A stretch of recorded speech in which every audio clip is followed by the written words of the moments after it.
and in the end it is not the years in your life that count, it's the life in your years. We can complain because rose bushes have thorns, or rejoice because thorn bushes have roses.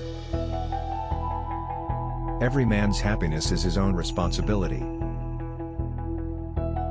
If I am killed, I can die but once, but to live in constant dread of it, is to die over and over again.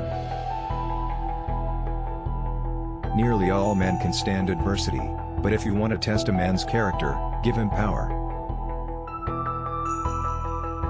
I would rather be a little nobody, than to be an evil somebody. I have been driven many times upon my knees by the overwhelming conviction that I had nowhere else to go. My own wisdom and that of all about me seemed insufficient for that day. Always bear in mind that your own resolution to success is more important than any other thing. I'm a success today because I had a friend who believed in me and I didn't have the heart to let him down. I have a congenital aversion to failure. I happen temporarily to occupy this big White House. I am living witness that any one of your children may look to come here as my father's child has. The greatest fine art of the future will be the making of a comfortable living from a small piece of land. I am not bound to win, but I am bound to be true. I am not bound to succeed, but I am bound to live by the light that I have. I must stand with anybody that stands right, and stand with him while he is right, and part with him when he goes wrong. And having thus chosen our course, without guile, and with pure purpose, let us renew our trust in God, and go forward without fear, and with manly hearts. Human nature will not change. In any future great national trial, compared with the men of this, we shall have as weak and as strong, as silly and as wise, as bad and as good. What is to be, will be, and no prayers of ours can arrest the decree. Let every American, every lover of liberty, every well-wisher to his posterity, swear by the blood of the Revolution, never to violate in the least particular, the laws of the country, and never to tolerate their violation by others. I claim not to have controlled events, but confess plainly that events have controlled me. I know not how to aid you, save in the assurance of one of mature age, and much severe experience, that you cannot fail, if you resolutely determine, that you will not. Character is like a tree and reputation like a shadow. The shadow is what we think of it, the tree is the real thing. You can fool all the people some of the time, and some of the people all the time, but you cannot fool all the people all the time. Most folks are about as happy as they make their minds up to be. No man has a good enough memory to be a successful liar. Human action can be modified to some extent, but human nature cannot be changed. Love is the chain to lock a child to its parent. There are no bad pictures, that's just how your face looks sometimes. You can tell the greatness of a man by what makes him angry. Common-looking people are the best in the world, that is the reason the Lord makes so many of them. He has a right to criticize, who has a heart to tact, the ability to describe others as they see themselves. A farce or comedy is best played, a tragedy is best read at home. Upon the subject of education, not presuming to dictate any plan or system respecting it, I can only say that I view it as the most important subject which we as a people can be engaged in. For people who like that kind of a book, that is the kind of book they will like. I am rather inclined to silence, and whether that be wise or not, it is at least more unusual nowadays to find a man who can hold his tongue than to find one who cannot. I don't like that man. I must get to know him better.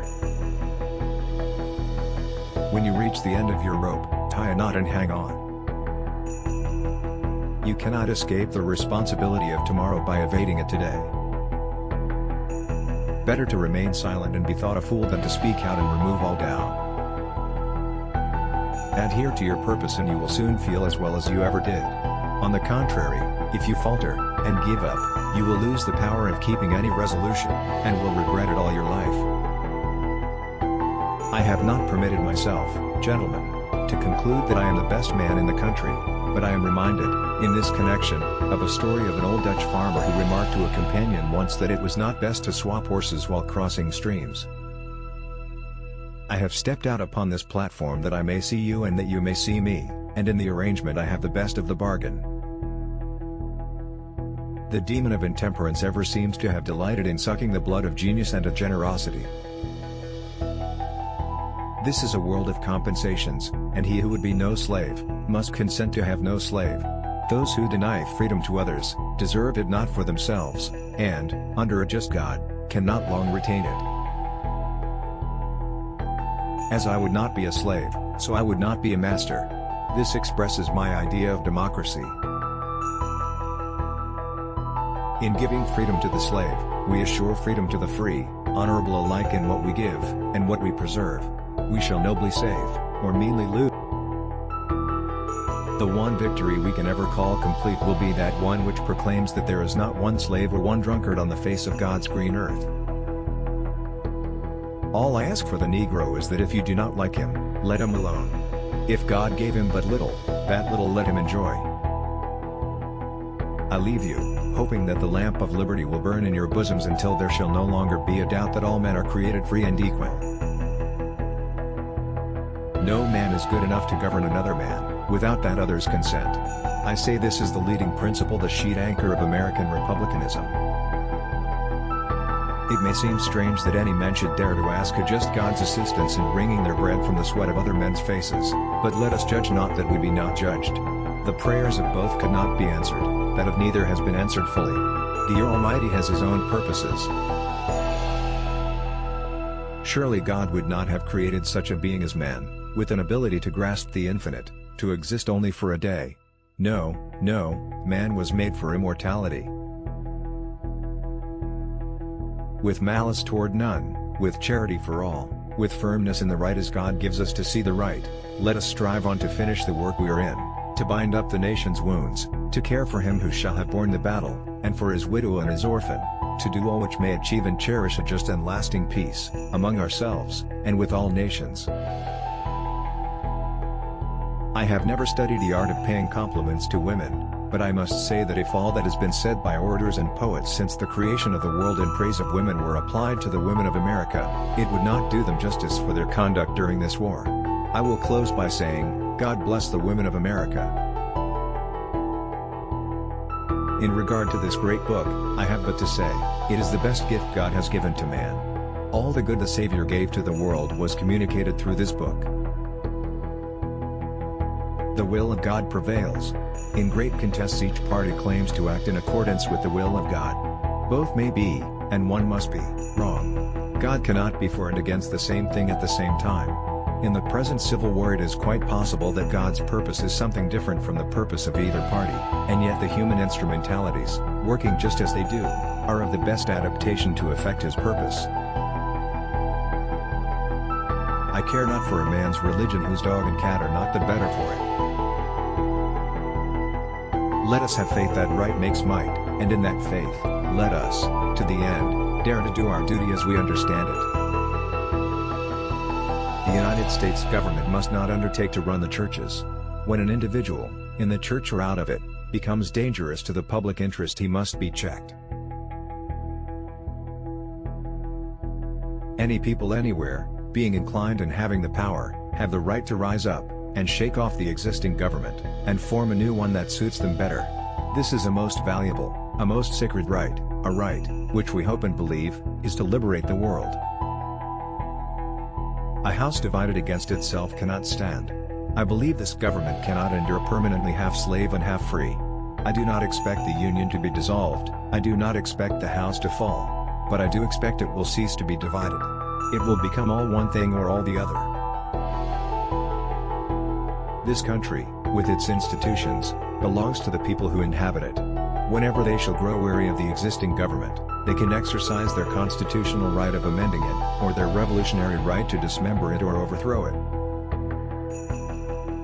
I desire to so conduct the affairs of this administration that if at the end, when I come to lay down the reins of power, I have lost every other friend on earth, I shall at least have one friend left, and that friend shall be down inside of me. Public sentiment is everything. With public sentiment, nothing can fail, without it nothing can succeed. Discourage litigation. Persuade your neighbors to compromise whenever you can. Point out to them how the nominal winner is often a real loser in fees, expenses, and waste of time. As a peacemaker, the lawyer has a superior opportunity of being a good man. There will still be business enough. I cannot make it better known than it already is that I strongly favor colonization.